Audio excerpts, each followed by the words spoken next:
You know, people sometimes make a great fuss about mind-to-body interaction. How can that work, they say. Well, first of all, it's as much a fact of our experience, our daily experience, as anything that we experience. I mean, I decide to lift my hand goes up. I pinch my finger and it hurts. If I get seriously injured, it hurts a lot.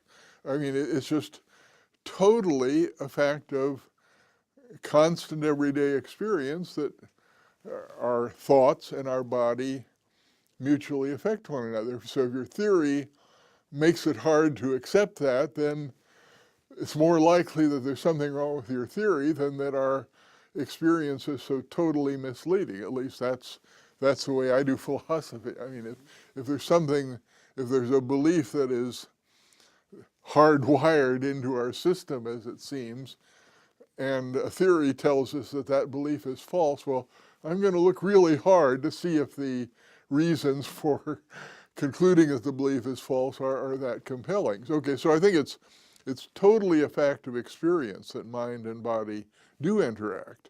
Now, if you want to say, well, how does that work? Well, there's a kind of naive assumption here, which we unthinkingly make, that we understand in general how cause-effect actions work. But like it or not, that just ain't so.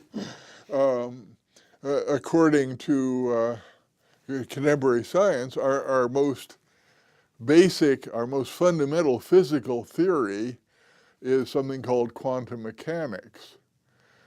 But if you ask how cause and effect works in quantum mechanics, the basic truth is, and experts in the field will say this, nobody knows. Nobody really understands why the world works this way. It just does.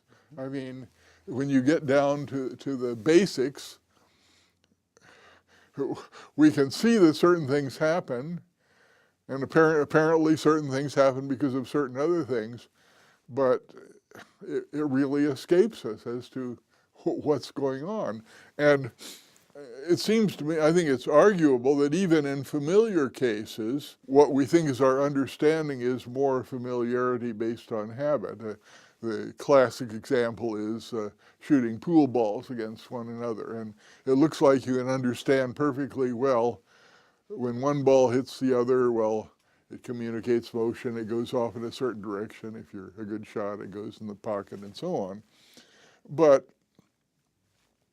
why does it happen that way? Well, you know, I think at bottom, it's just we're used to it happening that way, so we know what to expect, so it feels comfortable, so we think we understand it. Of course, you could go down into the maybe the molecular structure of the pool ball, if you know something about that, and you could tell a story down there. But at the end, at the bottom of all that, you just have to say that's the way it works. You know, that's just the way the world goes.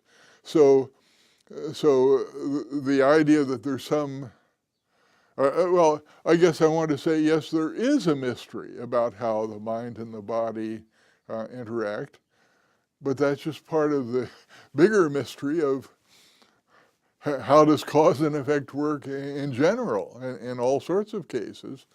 And understanding is limited, you know.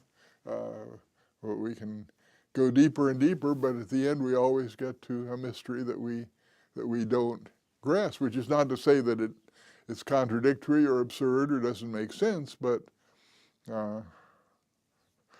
we aren't the ones who made all this, you know.